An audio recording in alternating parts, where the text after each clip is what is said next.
Alright guys, I wanted to make this video a long time ago because I don't know, I think I was procrastinating making this video, but I'm finally committing to making this video. And today's video is going to be about the books that I've read and the books that I've truly benefited from. At the time, I might have not realized that it was extremely beneficial, but I don't know. I think now when I look back at it, it feels so much. I feel that I've learned something that is valuable, and I feel that I've learned something that is practical as well. And these are books that are somewhat personal development, somewhat psychology books. Some are. I think one is philosophy, about philosophy, and it's probably one of the first philosophy books that I've ever read.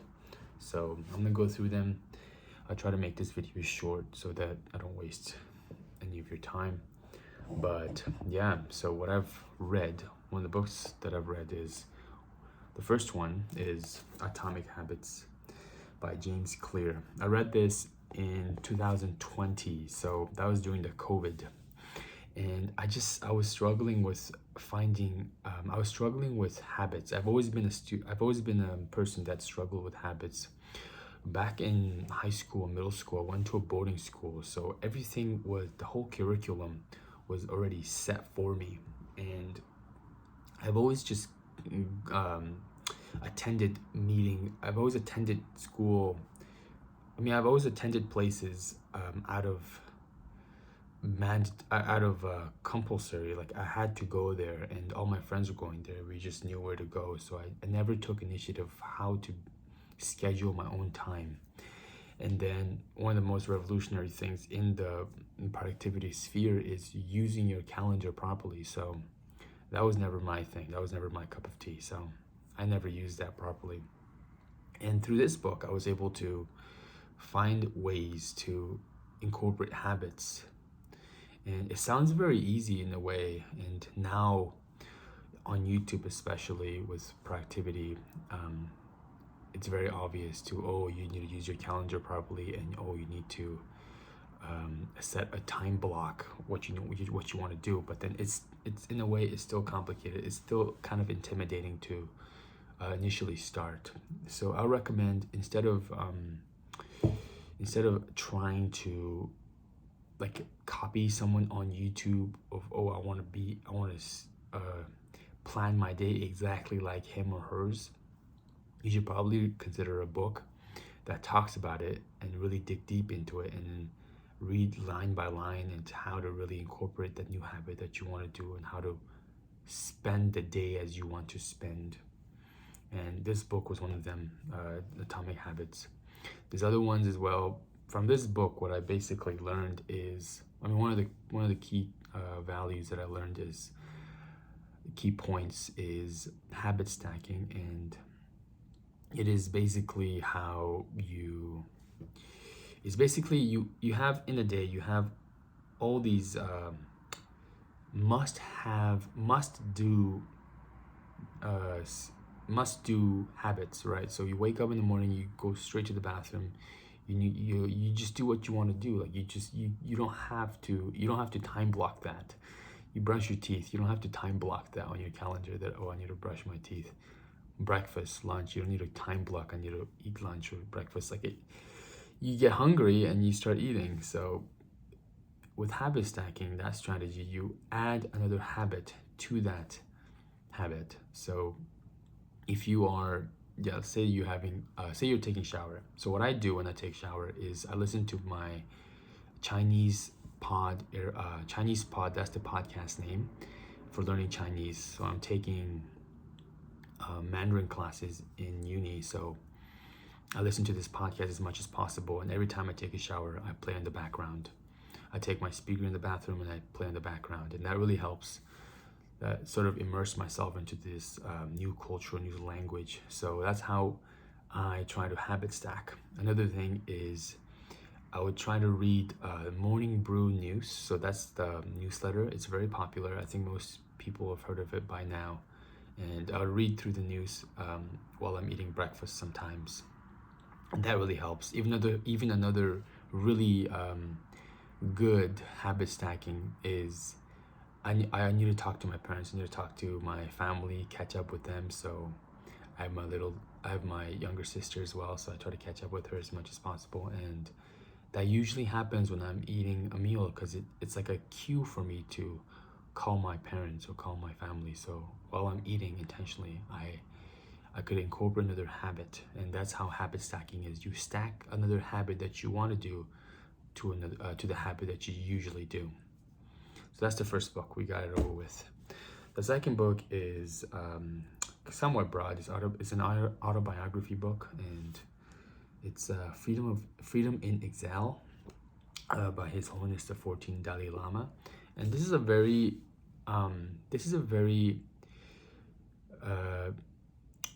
great book of how to see a very compassionate life, and it just makes you feel compassionate through his stories.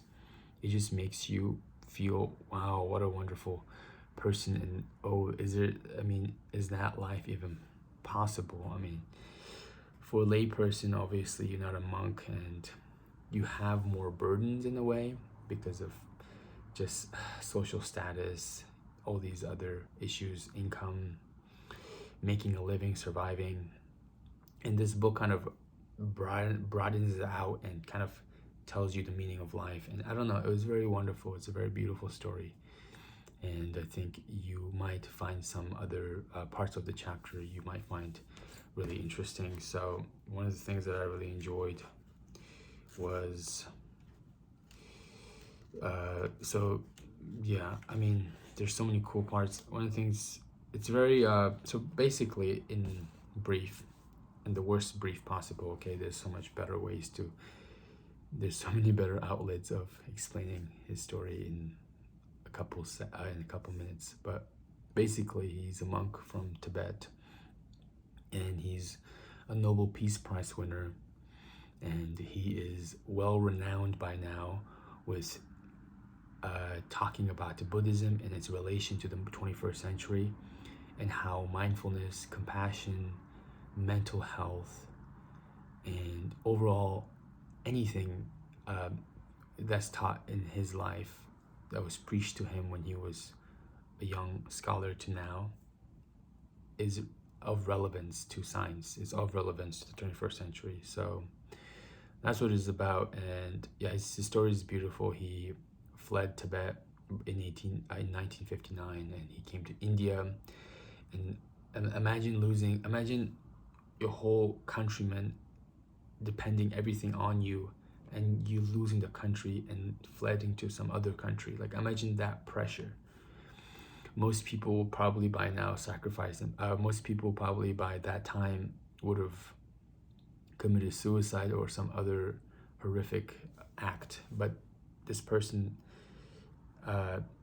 is just, you just see the most extreme ways of how a person can persevere. It's the most extreme perseverance I've ever read about. So it's beautiful. It's fascinating. And another, it's kind of similar to this one, Freedom in Exile, but it's called My Land, My People. It's also by His Holiness 14th Dalai Lama. And as you can see, the notes, I think it's not that necessary for the note for me to, I guess, check them, but I don't know, I found these parts interesting. So great book, kind of similar to the autobiography. I think I heard that the My Land, My People has more description of his story, and it might be better. And then even there's some parts of the chapter where he talks about his experience of meeting with Mao Zedong, the ruler of China at that time, and how it was when he was meeting them. So that's very fascinating when you see the most compassionate person sitting along with with the most ruthless person. So it's crazy how these two worlds can be at the same table. All right, next one is a beautiful book called Siddhartha. Your Soul is the Whole World. So this book is great. Herman Hesse, one of the first He's also the Nobel Peace Prize winner. I think it was in literature. Yeah, he won Nobel Prize in literature. Not Nobel Peace Prize. Sorry, Nobel Prize in literature. And Herman Hesse, I don't think he was Buddhist. I think he was just I think he might have been an atheist. I don't recall, but this book is fantastic. It tells you about Siddhartha. So if you don't know who Siddhartha is Buddha, Lord Buddha. So Siddhartha is Lord Buddha, and that's the name he had when he was a prince. And in this book, it's not really an autobiography of Siddhartha. It's more, yeah, like I said before, it's the first philosophy book I've ever read, and the reading is beautiful. I remember reading it. I think it was when I was in India. It was from Dharamshala, so that's in Himachal Pradesh. It's a very small town, and that's my home. I go from there to Delhi, and on that trip, it's like a night long in the bus, and I would just read this book. I remember like 1 a.m. in the morning, we all the passengers would get out and we would have our dinner. So that late we'd have our dinner, and in the bus stop, it got out. I brought this book with me, and I don't know. I was just reading this book in just some random restaurant out of nowhere, and yeah, it was just nice. It was just me reading like 1 a.m. in the morning, and yeah, that's how I spent my time, and it was beautiful. This book is beautiful reading, so I definitely recommend it. And then another book is, this one is great. I don't know how many times I've read it. So, How to Win Friends and Influence People. So this book was first recommended to me by my cousin. And yeah, I cold asked him. So I don't know if that's a word, but I cold asked him if he had any recommendations for books, because he's known as an avid reader. So I don't know, I wanted to kind of dig into his mind and like what he values, what he thinks are good books.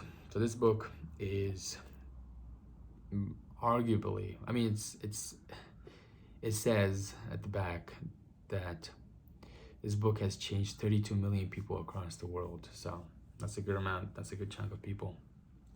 And this book is, yeah, I don't know how many times I've read it. I read the physical copy. I've even bought the audiobook to listen to it while I'm walking anywhere. I was listening to it when I was in New York, just like strolling around Manhattan and then listening to How to Influence People. But this book is great in, obviously it always says, it says influence people and win friends, but as you read through the book, it's like a manual. You'll learn most of the things, how to be persuasive, how to think of an argument. Is it better to win an argument or is it better to lose an argument? So like all these ways and all these other chapters, it's all blocked, and then it tells you step-by-step process of how to communicate better, how to have better relationships. But what I learned the most, what value I learned from this book is I appreciated talking to people.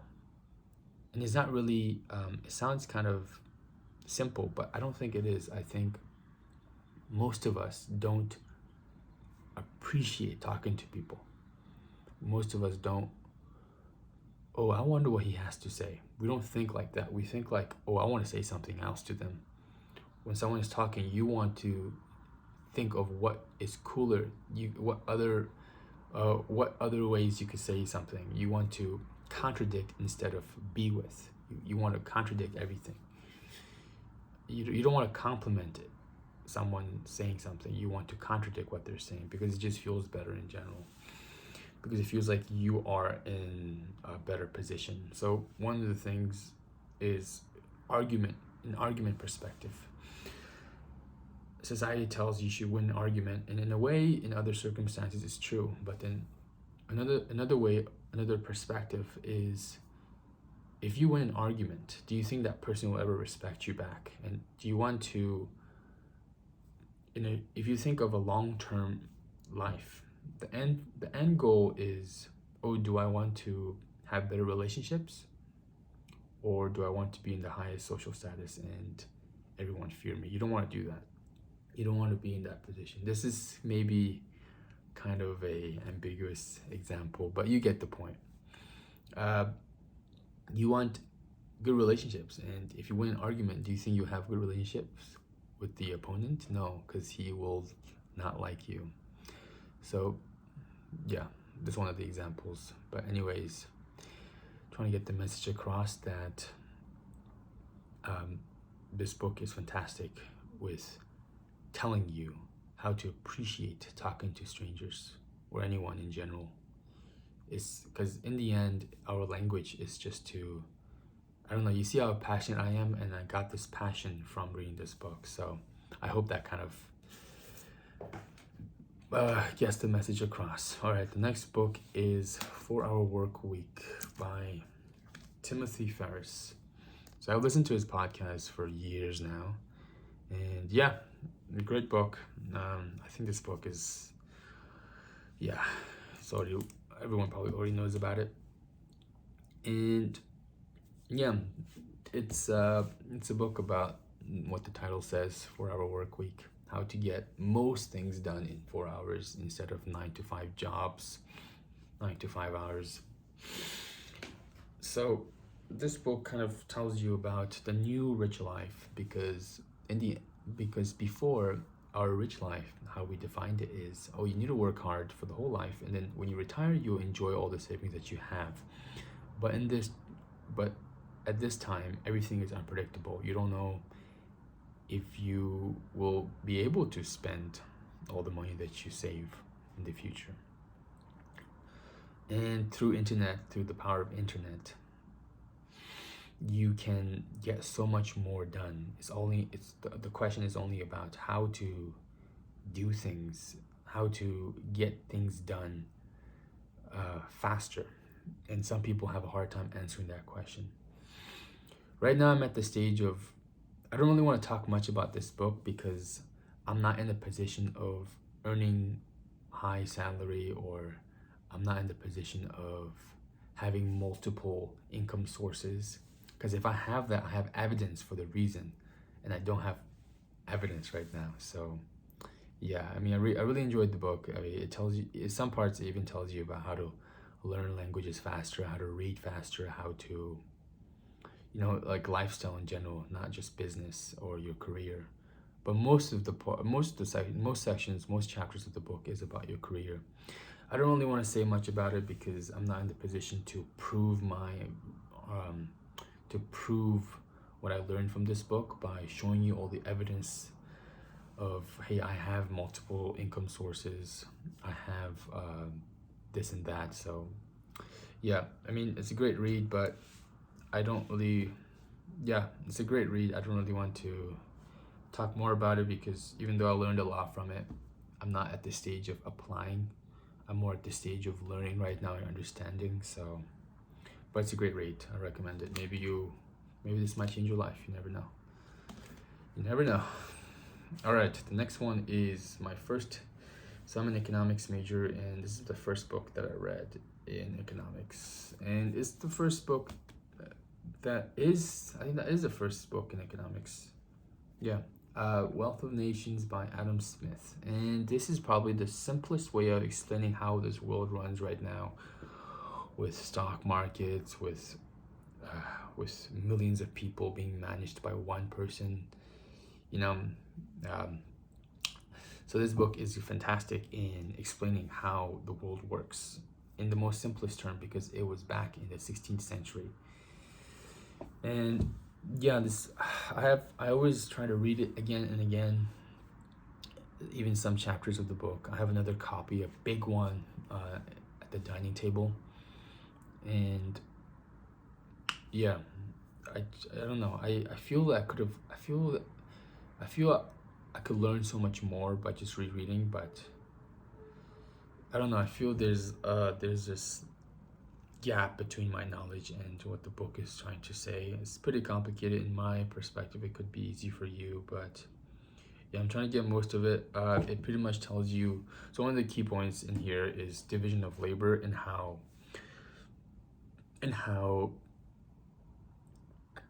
if you have more people if you segregate each task into each group, it will be more productive than just relying on one person to make the whole thing. So for example, if let's say you're making this book copy, right? So before it would be the person would draw the book cover, have the book cover build, and then have each paper written well, printed well, and then all compiled into one book, and have the labels, have the logos, everything perfect. But now that's not the case. The artist who drew this book cover is known for just that tasks, for just that task, and the book cover is known for some other guy, and then the ones that are printed inside the sheets, it could be some other guy, and then the penguin logo could be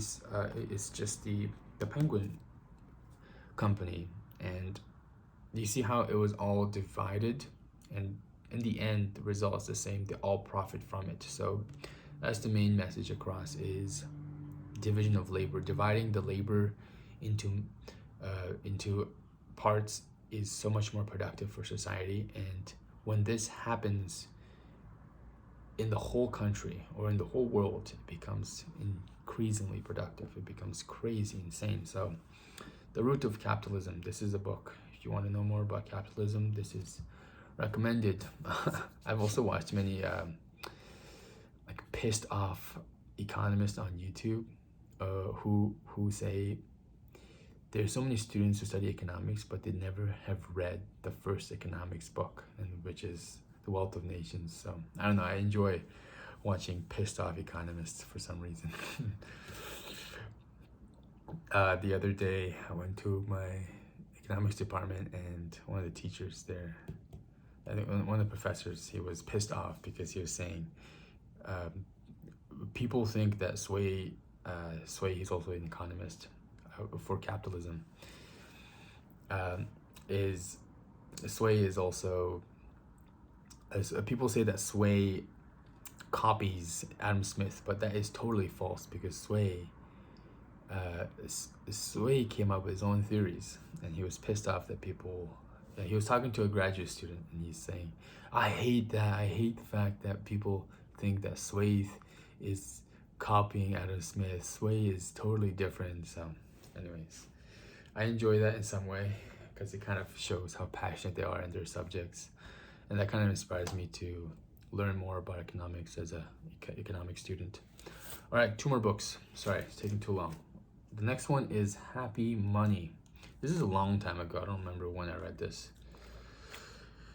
I try to color match it, but yeah, I think this book is one of the books at the time when society started caring about mental health and mental wellness. So then he came up with a concept called Happy Money, of how to appreciate the money that you have. And the main message across this book is what you give is what you get, and that's how money works. You can't think of money as a zero-sum game. If you give, you will eventually get.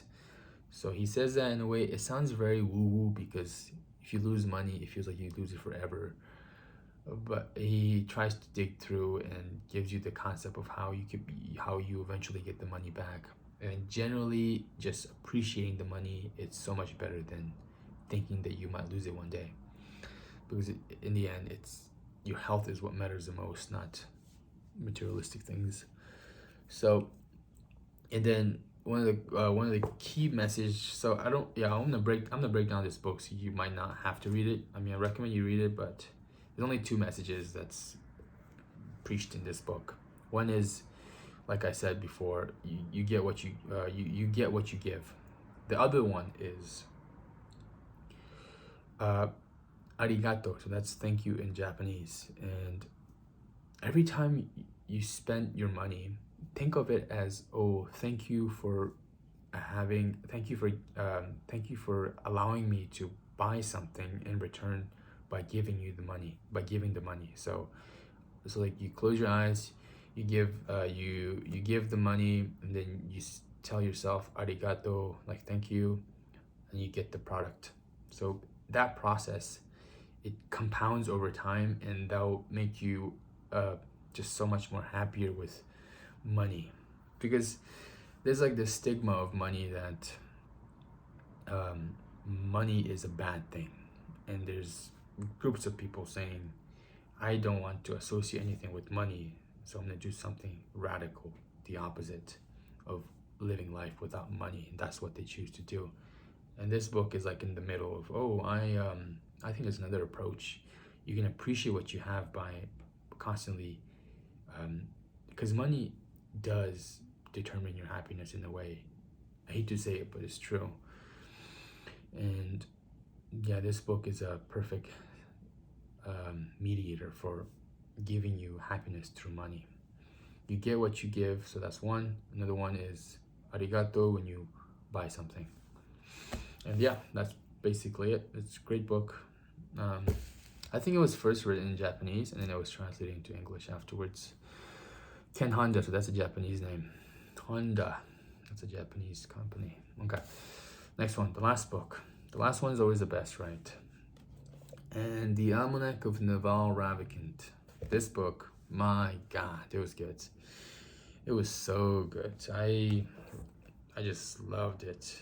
Every part of it. I had so much notes. I really enjoyed this book.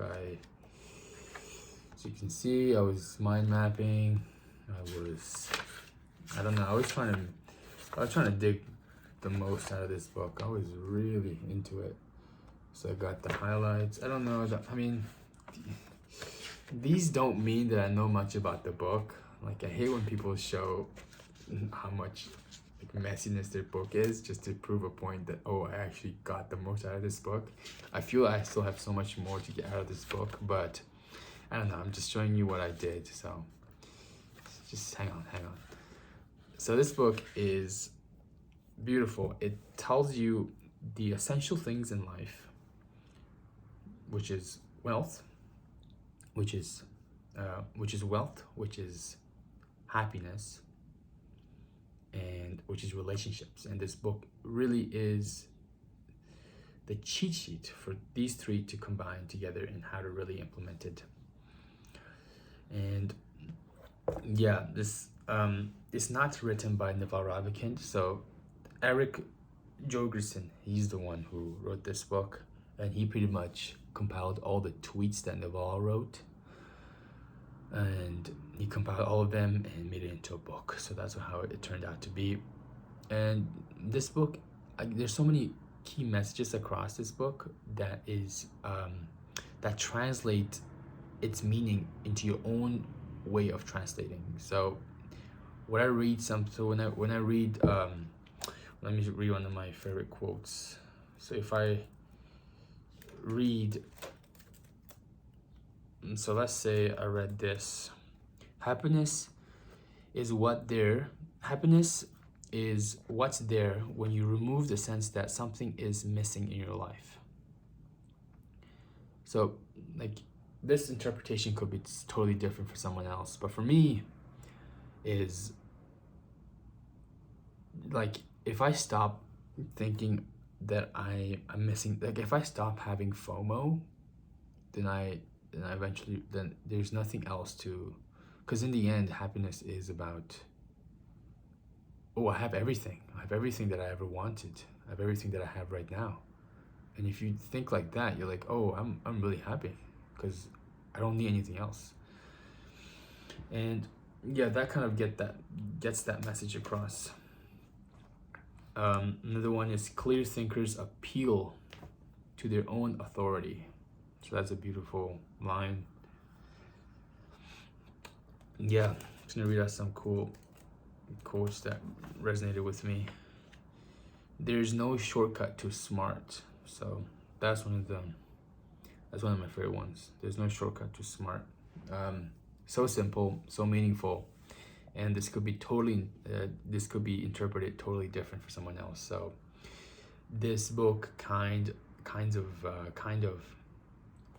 I don't know, becomes a personal guide to your whole life. So a very broad spectrum book, but is extremely meaningful. So this book is fantastic. Yeah.